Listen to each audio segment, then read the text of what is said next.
महामानव को हम लोग यहां याद कर रहे हैं, संयुक्त जयंती हम लोग मना रहे हैं। राघोजी भांगरे, इनके पिताजी का नाम रामाजी भांगरे और उनके पिताजी का नाम वालूजी भांगरे, उनके भाई का नाम बापूजी भांगरे, उनके पिताजी, उनके दादाजी और उनके भाई, ये तमाम लोग शहीद हो गए।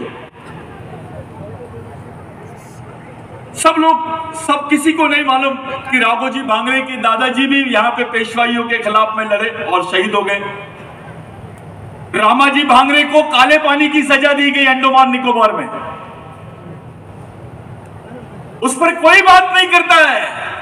अंडमान निकोबार से लोग बाहर आए, उन पर चर्चा होती है, लेकिन जो लोगों को अंडमान निकोबार में फांसी दी गई उस पर कोई चर्चा नहीं। मेरे को देश में ऐसा परिवार बताइए जिसके पिताजी भी शहीद हुए, जिसके दादाजी भी शहीद हुए, जिसकी मां भी शहीद हुई, जिसका भाई भी शहीद हुआ।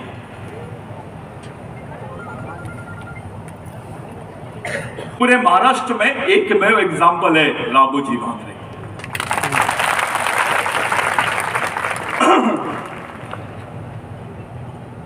बड़ी बात यह है कि जिस ऐतिहासिक जमीन पर हम लोग खड़े हैं, इस ऐतिहासिक जमीन का एक अपना इतिहास है।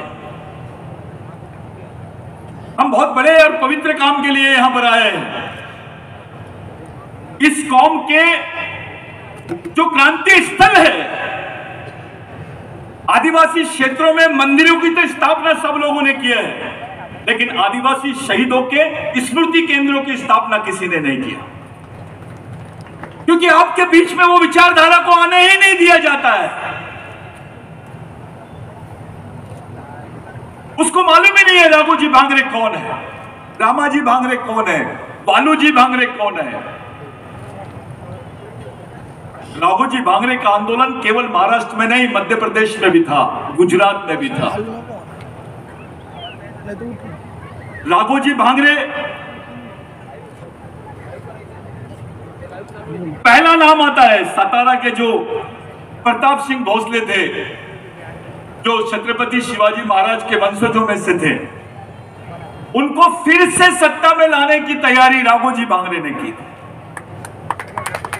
ये बड़ी बात है। आप देख लीजिए, जहां पर भी छत्रपति शिवाजी महाराज का किला है या उनका राज्य है, वहां सबसे बड़ी बुनियाद आदिवासियों ने रखी। जितना ईमानदारी से संभाजी महाराज का, छत्रपति शिवाजी महाराज का साथ आदिवासियों ने दिया, उतनी ईमानदारी से मेरे को नहीं लगता किसी ने दिया हो। ये बड़ी बात है।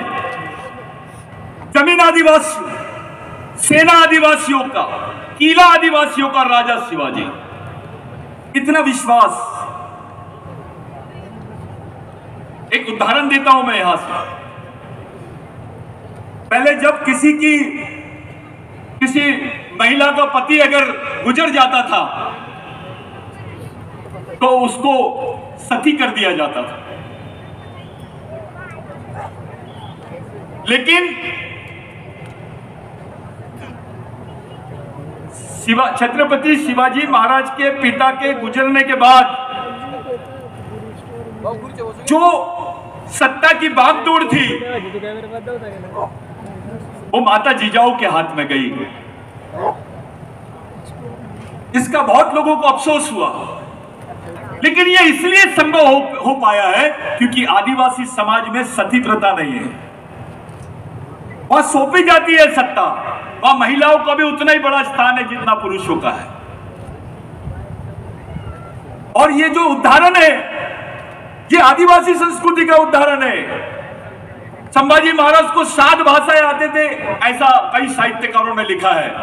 मैं आपको बताना चाहता हूं, संभाजी महाराज को 18 भाषाएं आती थी, उसमें से 6 भाषाएं आदिवासियों की। और जिसको आप लोग मराठी भाषा बोलते हैं, ये मराठी नहीं मरहाटी है। इसके अवशेष सिंधु संस्कृति में मिले हैं। ये ट्राइबल लैंग्वेज है, ये प्राकृत भाषा है, ये संस्कृत भाषा नहीं है, ये प्राकृत भाषा है। ये इस देश की सबसे प्राचीन भाषा है। और मराठी बोलने वाला आदमी ये संस्कृत का समर्थक नहीं हो सकता। वो मराठी का समर्थक होगा, वो सिंधु संस्कृति का समर्थक होगा। और ये बात साबित करती है कि यहाँ का ओबीसी हो, यहाँ का मराठा हो, यहाँ का दलित हो, ये आदिवासियों के वंशज है। अभी सुप्रीम कोर्ट ने बोला 2011 में कि आदिवासी भारत के मूल मालिक है, ये यहाँ के प्रथम नागरिक है। ये भीलों के ही संबंध में जजमेंट दिया है सुप्रीम कोर्ट ने। साथियों, मैं पहले सवाल का जवाब देता हूं कि पवार साहब मिशन के कैसे नजदीक है। बड़े बड़े नेताओं ने मिशन के कार्यकर्ताओं को देखकर बोला कि ये अलगाववादी हो सकते हैं। जब कोई आदिवासी बच्चा इस देश के संविधान पे डिबेट करता है, जब कोई आदिवासी बच्चा अपने जल जमीन जंगल के अधिकारों पे डिबेट करता है, रिजर्वेशन पे डिबेट करता है, टीबीटी पे डिबेट करता है, अपने मांगों को लेकर सड़क पे आता है, तो यहाँ के लोगों का दृष्टिकोण होता है ये नक्सलवादी हो सकता है। जब हम पवार साहब से मिले और जब हमारा डिस्कशन हुआ, तब पवार साहब ने इस मूवमेंट को ये बोला कि आपके राजनीतिक कार्यक्रम क्या है मेरे को नहीं मालूम, मैं आपके साथ में सामाजिक कार्यक्रम करना चाहता हूं, सामाजिक क्षेत्र में काम करना चाहता हूं। ये जब शब्द हमने सुने, तो किसी हमारे और भी नेता है, बुजुर्ग नेता है, जिनका फर्ज था, इसलिए हम लोगों का विश्वास पवार साहब पे हुआ और आज हम पूरे देश भर में पवार साहब के साथ काम कर रहे हैं। ये सामाजिक आमंत्रण है भाई, कोई राजनीतिक आमंत्रण नहीं था। इसको फैसला, इसका डिसीजन भी पवार साहब ने लिया। ये पहला कि ऐसा व्यक्ति जो देश भर में आदिवासियों के साथ में उनकी सामाजिक लड़ाई को लेकर खड़ा हो सकता है, इसलिए हम पवार साहब के साथ में खड़े हैं। दूसरी बात, कुछ लोगों ने ऐसा पूछा कि भाई आप लोग चाहते क्या हो, आप किस टाइप से आंदोलन करना चाहते हो, किस लेवल का आंदोलन करना चाहते हो।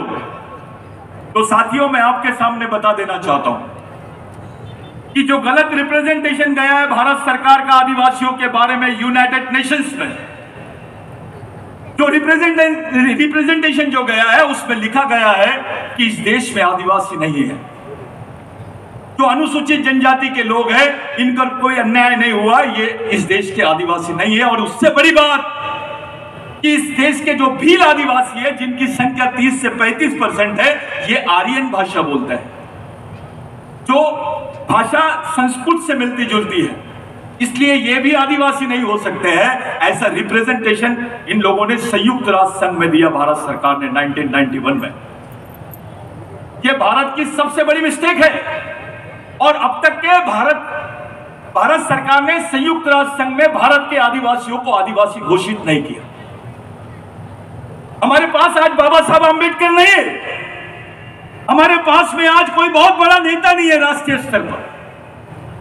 शिबू सोरेन जी थी, उनकी भी हालत खराब। जो आदिवासी नेता है वो राष्ट्रीय स्तर पे कोई प्रश्नों का रिप्रेजेंटेशन नहीं कर पाता। ऐसे समय है, आदिवासी नहीं तो आदिवासी वंश का नेता, हमारे बीच में एक अनुभवी नेता हमको मिला। हमने पवार साहब को बोला कि साहब आपको इस इशू को रिप्रेजेंटेशन करना है, आप ही को आदिवासियों को यूनाइटेड नेशंस में संयुक्त राष्ट्र संघ में मूल निवासी की मान्यता दिलाना है। और पहले आदमी रहे पवार साहब जिनका स्टेटमेंट पीटीआई के थ्रू आया और वो स्टेटमेंट यूनाइटेड नेशंस में रिकॉग्निशन हुआ है। वो किताब आपके सामने पड़ी है, वो मैगजीन आपके सामने पड़ी है। ये इतना बड़ा इशू है कि हमारे समाज को, हमारी आने वाली जनरेशन को जिंदा रखने के लिए संयुक्त राष्ट्र संघ में हमारा प्रावधान होना चाहिए, जहां इंडिजिनियस पीपल के लिए प्रावधान है। ये राष्ट्रीय लड़ाई की बात नहीं है भाई, ये अंतरराष्ट्रीय लड़ाई की बात है। आपको वनवासी इसलिए बोला जा रहा क्योंकि ये आपको आदिवासी बोलना नहीं चाहते। और इस इशू को लेकर ना मराठा समाज का आदमी कुछ बोल रहा है, ना ओबीसी समाज का आदमी कुछ बोल रहा है, ना दलित समाज का, ना अल्पसंख्यक कुछ बोल रहा है। जिस दिन इस देश का आदिवासी वनवासी हो जाएगा, बाकी लोग स्वर्गवासी हो जाएंगे। क्योंकि आपको अगर अपने आप को इस देश का मालिक साबित करना है तो आपके पास केवल आदिवासी संस्कृति ही आखिरी एविडेंस है। आपको बताना पड़ेगा कि हम आदिवासियों के वंशज हैं। संभाजी महाराज ने कोई दूसरा नारा नहीं दिया था, छत्रपति शिवाजी महाराज ने कोई दूसरा नारा नहीं दिया था। मुझे एक इंटरव्यू में पूछे कि आप ये संभाजी महाराज, शिवाजी महाराज, जिजाऊ, इनको आदिवासी बोलते हो? मैंने बोला यस, हम आदिवासी बोले नहीं, अभी प्रूफ कर देंगे, वो तैयारी है हमारी। वो इसलिए क्योंकि संभाजी महाराज ने या शिवाजी महाराज ने उस वक्त कोई दूसरा तीसरा नारा नहीं दिया, हर हर महादेव बोला है। और जिसको गोंडी भाषा में, कोया भाषा में बोलते हैं मा याना रोन दारो, ये जो हमारा दाऊ है, ये हमारे मात्र इसमें चलना है, मोहनजोदारो, मा याना रोन दारो, हर हर महादेव। ये जानते थे कि इनकी संस्कृति क्या है। संभाजी महाराज को मालूम था कि ये कौन सी संस्कृति को मानना है। ये गलत बात है, ये गलत रिपोर्ट बनाई गई है उनके बारे में। उन्होंने एक एक्सप्रेशन कराया, उनका स्टडी था इसके ऊपर। संभाजी महाराज, आदिवासियों ने कभी संतों के आंदोलन को, वारकरी आंदोलन को कभी विरोध नहीं किया। सबसे ज्यादा समर्थन आदिवासियों ने किया। ये एंकर है। और राघोजी भांगरे को भी जहां पकड़े वो पंढरपुर का मंदिर है, पंढरपुर के मंदिर में राघोजी भांगरे को पकड़े। आप टंटा भील का इतिहास देख लीजिए, आप बाबूराव शर्मा के का इतिहास देख लीजिए। जो सजा संभाजी महाराज को मनुवादियों ने दी है, वही सजा बाबूराव शर्मा के को दी, वही सजा राघोजी भांगरे को दी गई। दो बार फांसी के फंदे टूटे हैं उनके लिए वकील खड़ा नहीं करने दिया गया। एक कुलकर्णी नाम के आदमी ने उनके ऊपर गलत केस डाली कि ये चोर है, बलात्कारी है, इनको क्रिमिनल ट्राइब बोला गया। ये जो चीजें हैं, ये चीजें एक नए इतिहास को सामने ला रही है। हमने पवार साहब को ऐसे ही नहीं लाया है, हम कोई राष्ट्रवादी कांग्रेस की तरफ से नहीं लाया है। पवार साहब हमारे लिए एक अलग पूंजी है। वो इस सेना के सेनापति है जिसका बेश पूरे देश के 14 राज्यों में, और 14 राज्यों तक के हम जाएंगे। जहां जहां मूवमेंट का नेटवर्क है, वहां वहां पवार साहब को लेके जाए, उनके साथ में जितनी उनकी टीम है उनको लेके जाए। साथियों, ये जो प्रोग्राम है, ये प्रोग्राम लेने का मुख्य उद्देश्य यह है कि लोग ऐसा मानने लग गए थे कि सह्याद्री में आदिवासी ही नहीं रहता है। ये 5वीं अनुसूची का क्षेत्र है, यहां पे आदिवासियों की जमीन लेना देना जनरल जैसी हो गई है, लोगों से जमीन भी छीनी जा रही है।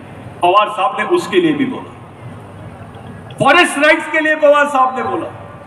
इतने बड़े बड़े इशू में बात किए। गढ़चिरौली का जो इशू था, चंद्रपुर का जो इशू था, जो सेंसिटिव इशू है, उस पर भी पवार साहब ने खुली बात की। ऐसे बहुत कम लोग रहते हैं जो इतना खुलकर हमारे साथ में आते हैं। लोग आदिवासियों को देखते हैं, भाई कहां रहता है? चंद्रपुर में रहता है, गढ़चिरौली में रहता है, हाँ नक्सलवादी से। आपको एक बार नक्सली बोल दिए तो आपको मारने का ऑर्डर मिल जाता है। आपको नक्सली बोल के मारने का फ्री ऑर्डर मिलता है, आपको खुलेआम उड़ाया जाता है। हम बोलते हैं आदिवासी नक्सली हो सकता है, लेकिन आदिवासी नक्सली नहीं हो सकता। नक्सली आदिवासी हो सकता है, लेकिन पूरे आदिवासी नक्सली है, ये बोल सकते हो आप? ये षड्यंत्र है इस समाज को खत्म करने के लिए। आपके कोई भी आंदोलन को दबाना है तो उसको गैर राष्ट्रीय आंदोलन बोल दिया जाए। ये ट्रेंड बन गया है। पढ़े लिखे लड़के घबराते हैं, बात करने के लिए घबराते हैं। कहां से आया? वो डरता है, चंद्रपुर से आया, गढ़चिरौली से आया। 13-13 साल की लड़कियों के हाथ में बंदूक और उसको गोली से मारा जाता है। कौन से समाज की लड़की 13 साल में बंदूक उठाती है, बताइए? केवल आदिवासी। ऐसे हालात इस समाज के हुए कैसे? हम इस अवस्था में आए कैसे? हमारे नेता इस बारे में कुछ बोलना ही नहीं चाहते, खुल के कोई बात नहीं करना चाहता है। जमीन किसकी लूटेंगे तो आदिवासी, जंगल किसका लूटेंगे तो आदिवासी, पर्यावरण किसका लूटेंगे तो आदिवासी, सबसे ज्यादा बलात्कार किस पे होगा तो आदिवासी। आश्रमशाला की हालत देखिए, जहां बच्चे पढ़ने जाते हैं वहां बलात्कार का शिकार होता। ऐसी सेंसिटिव परिस्थिति में एक तरफ एक बड़ी शक्ति आदिवासियों को वनवासी बनाने के चक्कर में पड़ी है, वो मानते ही नहीं, वो लग गए काम से। ऐसी परिस्थिति में हमने कमान, हमारे सामाजिक आंदोलन की कमान, हमारे राजनीतिक प्रोटेक्शन की कमान पवार साहब के हाथ में दी है। और उनको लाया गया इसलिए ताकि उनको आदिवासियों के प्रश्नों के बीच खड़ा किया जाए। ये पवार साहब का क्षेत्र है, यहां से सह्याद्री से पूरे देश के आदिवासियों को पता चलना चाहिए कल 15 नवंबर में कि पवार साहब का और मिशन का क्या संदेश है। ये जो सह्याद्री का कोकाटे साहब के बेल्ट में जो इन्होंने प्लानिंग किया, कोकाटे साहब ने बहुत अच्छी बात की कि भाई इसमें कुछ अमेंडमेंट करेंगे।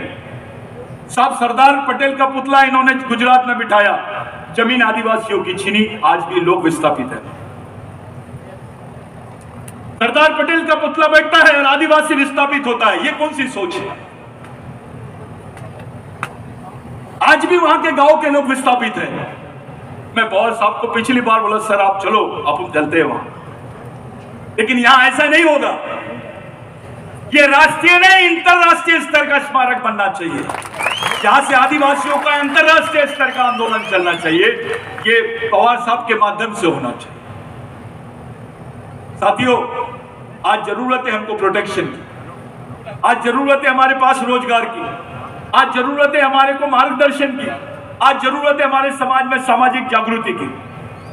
भारत में 1300 आदिवासी जनजातियां हैं और वो 1300 आदिवासी जनजातियों को एक जगह लाना, ये बहुत बड़ी सर्कस है। आज पवार साहब के माध्यम से जो स्टेटमेंट गया कि यस ट्राइबल्स को रिकॉग्निशन मिलना चाहिए यूनाइटेड नेशंस में, वो स्टेटमेंट ने अकेले एक स्टेटमेंट में 12 राज्यों में आंदोलन करवा दिया।